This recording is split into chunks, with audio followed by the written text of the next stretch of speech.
Well, welcome to the parody, where we tally up the victims in our favorite media. I'm Disassembly Drone Jenny, and today should be my birthday, but I'm not covering anything birthday related. Instead, I'm covering Murder Drones Episode 5, Home, released in June of 2023. One thing you should notice immediately is that this episode takes place mostly in the same manner that we saw at the beginning of Episode 2. And since all is before they all found lives in murder, this means that this episode is basically an origin story. However, the episode doesn't actually take place in Elliot Manor. Instead, it's Uzi taking N back to Elliot Manor in some sort of virtual reality thing, just so he can gain his memories from there back. And really, it should be the most complicated episode to follow. Really, it might actually be one of the simplest, just because it tells us the entire backstory. Sure, I may have to explain a few extra things, but it doesn't really matter. And plus, I can lengthen this episode anyway by telling you some behind the scenes in animation. I can do all of this due to an 8-minute behind the scenes video for this episode by lead animator Kevin Temmer. That's awesome considering that he animated on Blue Sky's three last movies. The fact that he did references for some of the shots for the animators to animate makes some of these shots way funnier than they need to be. You just remembered that they referenced these off of a guy. I can also properly explain more about the zombie drones this time. And what should be the obvious if you watch over kill count is the sheer amount of kills that could be in this episode. Counting just the beginning of this is going to be a nightmare since there is not a finite count of worker drones that could be there. But also, this makes up for it. If there's a whole lot of bodies, could this potentially get a new kill count champion? Or will it just be the champion for murder drones? Let's find out and get to the kills. The episode begins with the Glitch Productions intro finishing on the CRT TV. There is a tape playing on that TV, however. It's about the zombie drones. So basically what leads up to being a zombie drone is that a drone isn't properly disposed of when they get disassembled. They can reboot normally, like JV and N, or not so normally to cause some dangerous mutation. Them being marked for disassembly can be shown through a yellow armband. And in some cases, they can even become disassembly drones. 0.7% of these rebootings can be extremely dangerous and may be able to lead to the death or injury of a human. 29% are terminal lockouts and 70.3% just carry no change. Whatever portion of the table we see ends in oh my god! Dude, I don't want to count all of these drones, man. It's gonna be way too hard for me to get an accurate number.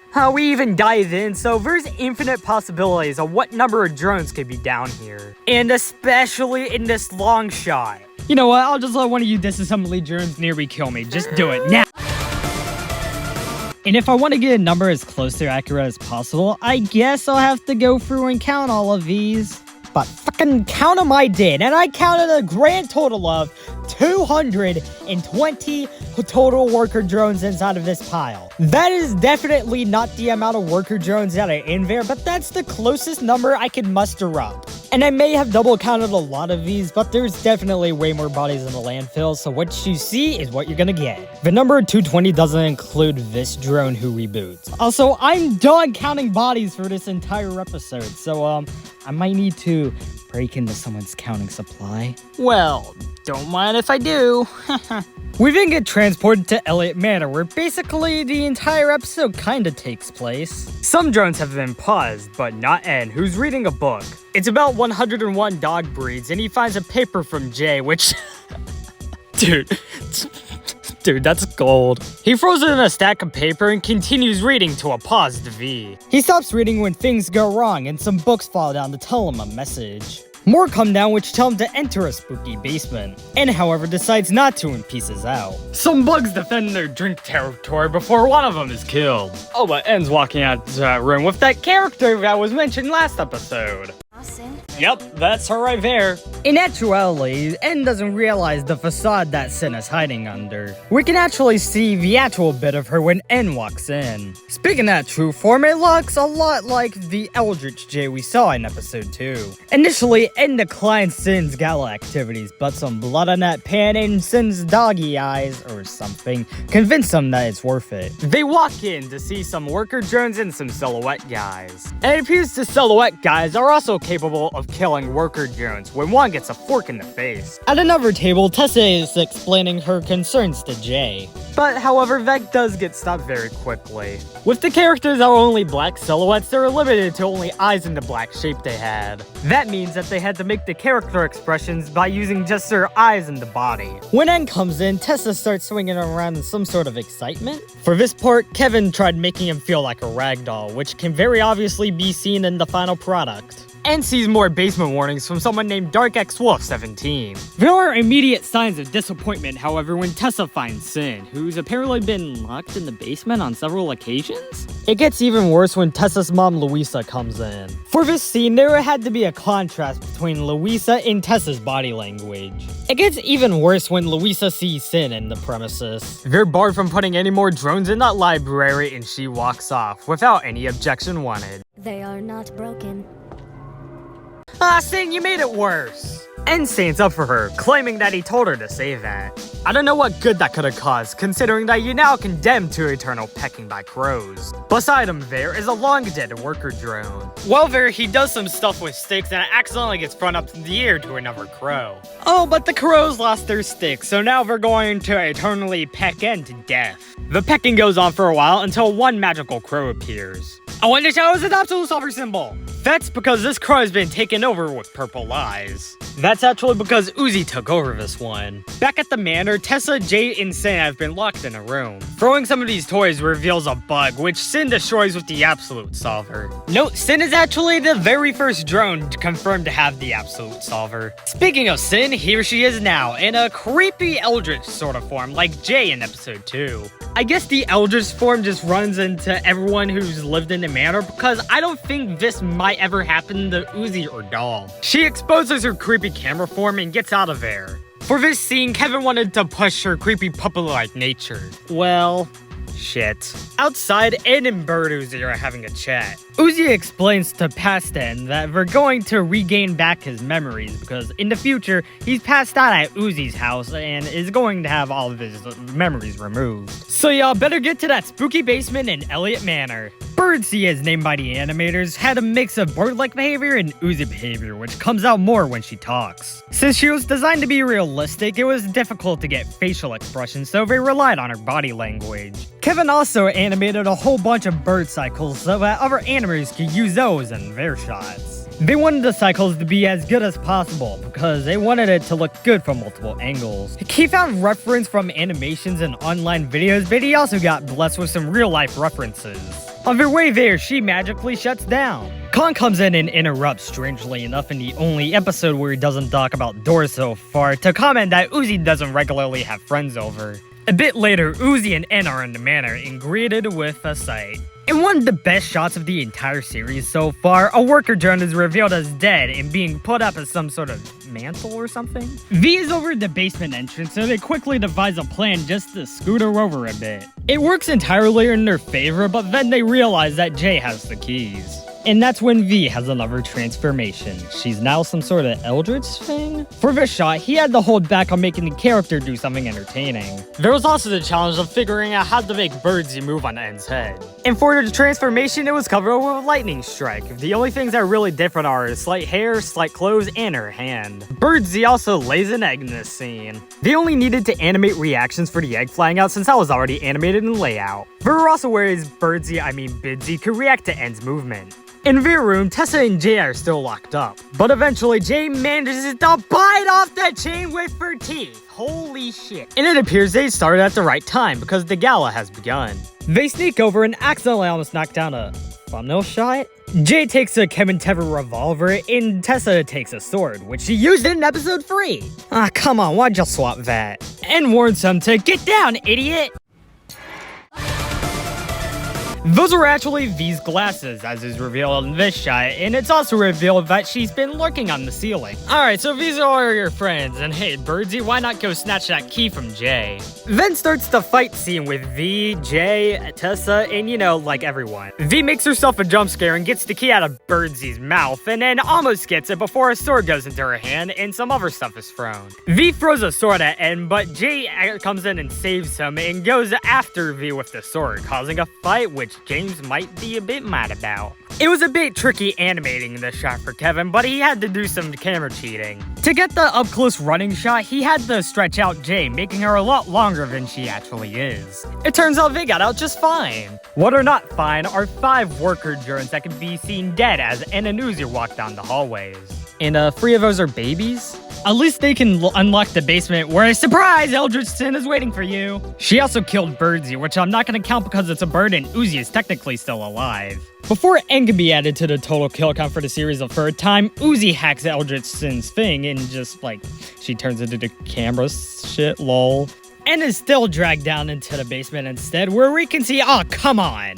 I'm gonna steal from another Dead Meat fan to get my total, and there's about 39 bodies down here in total. I mean, there could be some double-counted corpses, but I eliminated the possibility of there being any consistent rules here like ages ago, like when we saw that landfill, so, you know, just let me have this one, okay? Fan cover this sweet origin story before Uzi gets kicked off of her thing yet again. That's because Daw has come back and is now invading Uzi's home. And yes, back in episode 3 when I counted her, I knew that she was gonna come back to life. Gotta count some shit for fun, you know? Although pause, that body stuck behind that glass, I'll count that since I don't think it's among the 39. Eventually, Sin comes back to that camera because Uzi had to get off it because of Doll's invasion. Now we're getting ready for a memory wipe. Over somewhere else in the Manor, the Gala has begun. Although the Gala is cut short by Sin teleporting in there to show everyone what she actually really looks like. Before anyone can react, Tessa and Jay break in to announce that they're gonna kill everyone. Well, not exactly everyone, but you know. Everyone literally gets thrown out of the way so Sin can have her ultimate moment. That causes Sin to get a bullet shot at her. With James and Louisa, he really wanted to play up the acting with them. He also used the motion pad for that flying bullet. Wow, piece of shit, you really thought the bullet would do anything? And wow, you're throwing cups at me now? What a piece of shit. Instead, Sin turns off the lights for the entire Gala and turns it into a shady yellow. Jay stands creepily still and closes the door so we can see the full, real extent of what Eldritch Sin looks like. She crushes a globe and we hear some screaming off screen. Now I have a couple of things to talk about this scene, but first off, the animation work from Kevin Temmer. If you're tired of seeing his work all over this episode, I'm not sorry for that. I just think it's really cool to see how all of this is animated. Finding out what tactics they use to get so many shots possible is just so cool.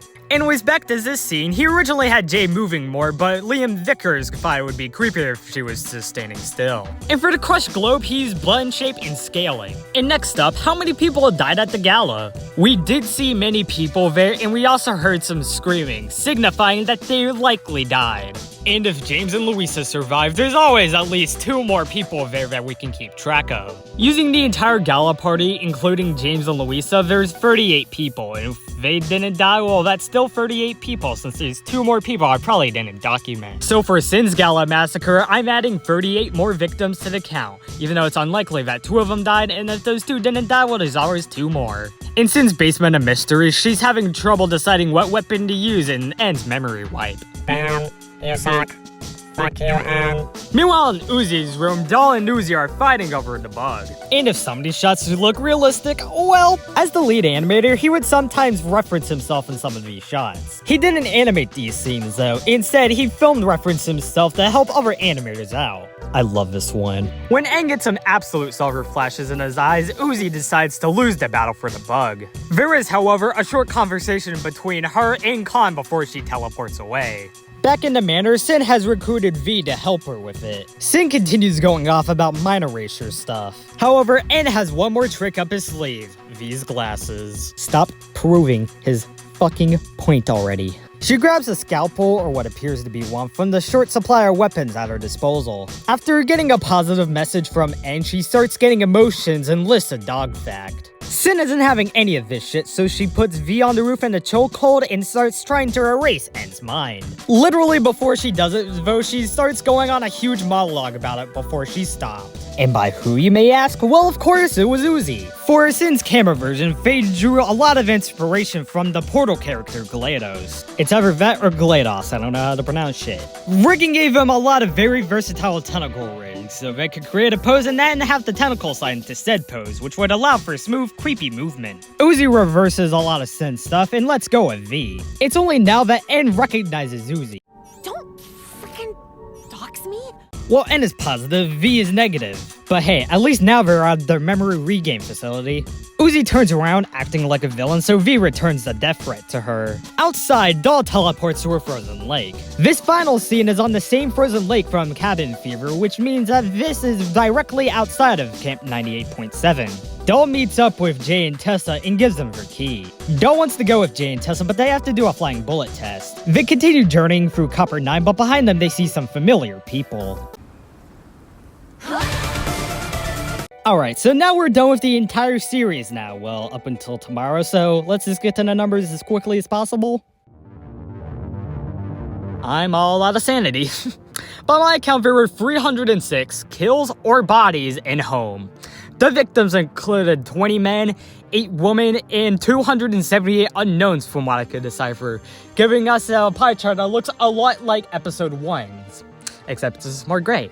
Speaking of which, this is by far the deadliest episode of the entire series and is now in the top 10 of the parody. With a runtime of only 20 minutes though, that left us with a kill on average every 3.92 seconds, the third fastest on the parody. I'll give Amethyst Flamethrower to that guy on the mantle. That was some epic shit. As for Broken Pistol, it's gonna go to the hardest thing I've ever had to count on the parody so far. You know, the entire landfill. What were they thinking about that? I mean, it's cool imagery, but jeez, that's just a lot. And that's it. Murder Drones Episode 5 Home was released in June of 2022, and as of today, August 17th, is the most recent episode. Tomorrow, Episode 6 comes out, and I'll be covering that next Friday, after I cover pregame on Sunday. But until then, I'm Disassembly Drone Jenny, and this has been a parody. Thanks a lot for watching this parody. I was not expecting for this to become the longest Murder Drones kill count, but what else are you supposed to do with this? There's a bunch of behind the scenes info and a bunch of kills. And speaking of production info, I've been recording the majority of this in a car for at least the past few hours, and by the end of it, like right now, I am sweating my ass off and I need to clean myself. This was another kind of recording misery I don't ever want to do again. Yeah. So, as you all know, pregame, Sunday, episode 6 of Murder Drones, this show, Friday. You got that? Thanks for watching.